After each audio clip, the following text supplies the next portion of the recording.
Casi un 92% más y la cifra es realmente alarmante, por eso ya mismo estamos saludando a quien nos acompaña hoy aquí en el estudio de TV Pública, el doctor Pablo Bombey, que es el jefe de infectología del CEMIC. Doctor, gracias por haber venido. Gracias a ustedes, buenos días. Muy buen día. Bueno, la primera pregunta, digamos, un aumento sustancial y venimos hablando semana a semana de un porcentaje cada vez superior. Doctor, ¿hay que alarmarse realmente por este aumento de casos? Bueno, estamos viendo, como ustedes dicen, un aumento de casos que coincide con mayor actividad social, mayor actividad educativa, mayor actividad laboral y una disminución en las restricciones. Es decir, todo eso, indudablemente, si tenemos una variante o subvariante de esa variante Omicron más transmisible, indudablemente eso hace aumentar los casos. Estamos viendo un aumento de los casos, pero sobre todo en pacientes que no requieren hospitalización, no requieren internación, lo cual por ahora es tranquilizador, pero sabemos que siempre en la medida que aumentan los casos hay algunas personas que son más frágiles o que tienen factores de riesgo que pueden terminar hospitalizándose. Entonces es importante la vacunación. La vacunación lo que ha demostrado tener es un efecto muy importante en disminuir las hospitalizaciones y los casos graves. Entonces, en la medida que sigamos, completemos los esquemas de vacunación de acuerdo a lo que está pautado en este momento, seguramente vamos a seguir teniendo casos y probablemente este sea el inicio de una nueva ola. Pero eso no va a tener el impacto tan grave como ha tenido el año pasado la variante Delta en julio, agosto del año pasado. Doctor, en coincidencia, en las últimas semanas también hubo muchos casos de gripe.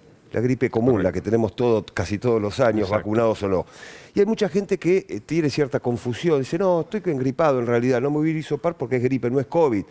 Bueno, tal vez sea COVID y los casos sean mucho más todavía, ¿no? Hay una confusión en mucha gente porque las cuestiones de la gripe son muy parecidas, los síntomas, al COVID, ¿no? Sí, lo que ha pasado los últimos 2 años, 2020, casi todo 2021, es que prácticamente no tuvimos otros virus respiratorios. Claro. El único virus era el COVID. Entonces, ahora empezó a circular la gripe inclusive antes de lo que ocurre habitualmente. Empezó ya en enero a tener muchos casos. Y desde el punto de vista clínico se presenta igual que el COVID, con fiebre, con tos, con dolor de cabeza. Los síntomas son iguales. Los síntomas son iguales, es decir, que uno no lo puede distinguir salvo que se pueda hacer un hisopado para poder hacer la diferencia. Por eso también es importante en esta época, y lo que menciona viene bien para recordarlo, es que aquellas personas que tienen indicación de vacunación contra la gripe lo hagan.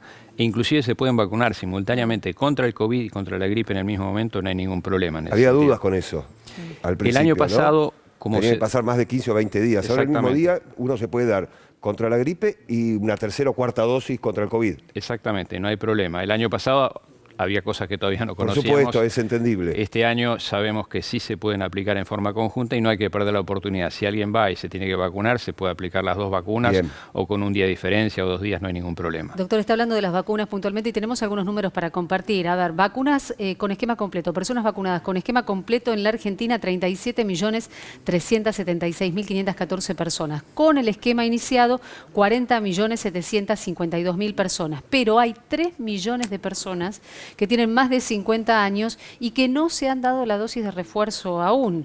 Tal vez en algunas provincias, en algunos distritos, nos llega la convocatoria vía mail o vía mensaje de WhatsApp. Por lo tanto, ¿qué decirles a todos aquellos que ni siquiera se han dado la dosis de refuerzo todavía?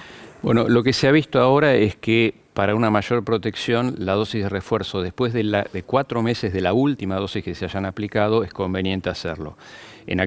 Depende de las jurisdicciones la mecánica, pero en general el consejo es que se contacten en su jurisdicción, porque muchas veces hay puestos ambulantes o lugares abiertos a la vacunación que pueden acceder directamente sin pedir un turno. Depende un poco del lugar. En Ciudad de Buenos Aires en general están otorgando turnos para vacunarse, pero si no, acérquense al lugar que les corresponde y para darse el refuerzo, que es lo que tienen que recibir. Le consultamos esto porque hay mucha gente que dice, ya me di las 2 dosis, ya estoy cubierto, no necesito el refuerzo. ¿Es necesario el refuerzo? Está muy bien, digamos, el esquema de dosis es correcto, pero lo que se ha visto al aparecer la variante Delta y después la variante Omicron es que esas defensas que otorga ese esquema inicial de 2 dosis va disminuyendo. Entonces, si damos un refuerzo, levantamos la cantidad de anticuerpos y prolongamos la protección. Entonces, es importante darse el refuerzo por esas razones en todos los mayores o a partir de los 18 años en nuestro país. Bueno, ahí está el punto, ¿no? Hay una población, la República Argentina, me parece que está pasando prácticamente en todos los países del mundo, que tiene que ver con la población adolescente.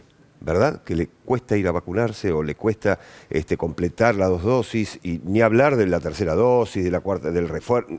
Bueno, son pocos los adolescentes, lamentablemente, que tienen las 2 dosis, por lo menos las 2 dosis, ¿no? Ya con una dosis, no, yo ya soy joven, no me va a pasar nada, pero son los que menos se cuidan.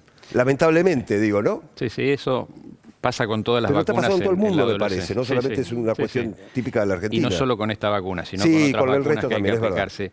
Yo creo que acá lo importante es saber, el adolescente, como menciona, dice, bueno, a mí no me va a pasar nada. Sí, claro. En general no, pero puede haber una complicación, y no pasar nada significa por ahí estar 4 días con fiebre alta, con dolor de cabeza, casi no comer, casi no beber. Es y decir, contagiando a los mayores y muchos adultos mayores viviendo con sus nietos. Estamos hablando de los abuelos, de los padres, ¿no? Exactamente, ese es el punto, que pueden transmitírsela a personas que son más vulnerables, que inclusive a pesar de estar vacunadas pueden sufrir la enfermedad y complicaciones. Entonces, es un concepto también solidario. Yo me vacuno para protegerme a mí, pero también protejo a los demás. Entonces, creo que en ese sentido es importante recordar la vacunación, el refuerzo en todas las edades a partir de los 18 años. Bien. Doctor, hoy más tempranito contábamos de Pablo, este nene de 8 años que afortunadamente fue trasplantado favorablemente de un hígado a raíz de uno de los casos de hepatitis grave aguda que se registra aquí en la Argentina. También durante el fin de semana salió un artículo en la revista especializada de Lancet que daba cuenta de una asociación, una vinculación entre este tipo de hepatitis de origen desconocido y el coronavirus. ¿Estamos en condiciones de relacionar?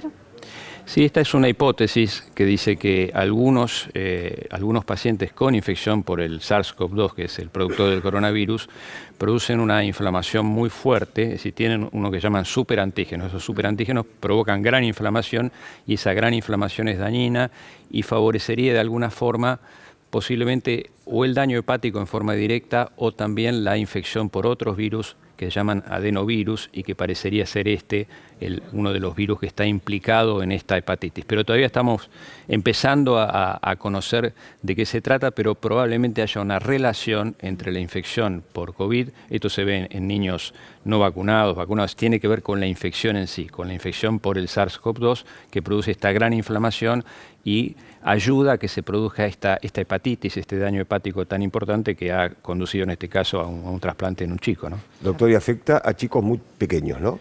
En general se está viendo en niños, exactamente. Así que eso se ha visto en otros países, en Estados Unidos, en Japón, en el Reino Unido, y se está empezando a tratar de entender por qué ocurre, pero afecta fundamentalmente a niños, exacto.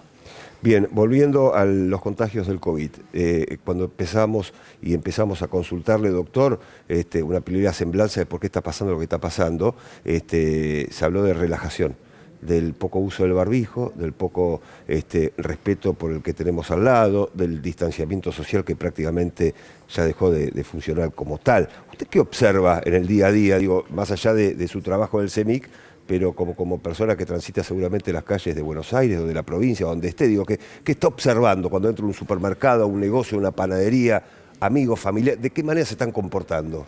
Sí, lo que hay que tener presente, bueno, ahora que empieza un poco más el frío, es que mantener la ventilación de los ambientes y en lugares cerrados que uno va a permanecer un rato, utilizar el barbijo.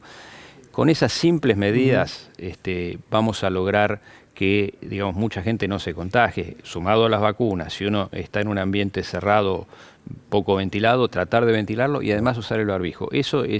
No necesitamos mucho más que eso por ahora. Es decir, que tratar de, por ejemplo, en el medio de transporte, yo veo, y en general acá, por lo menos en la Ciudad de Buenos Aires, se utiliza el barbijo.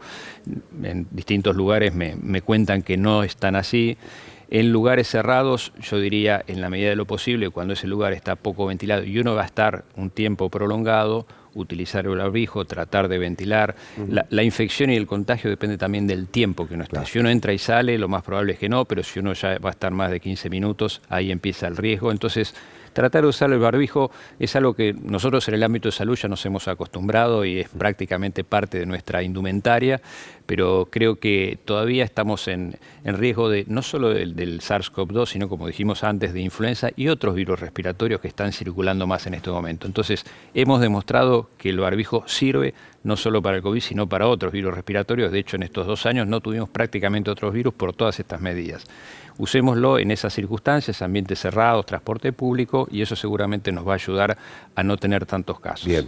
Nos quedamos con la sugerencia del doctor, Sin como dudas. siempre. Muchísimas gracias por haber venido Gracias a a la televisión ustedes. pública, doctor, siempre con una excelente predisposición. Muchísimas gracias. Buen día.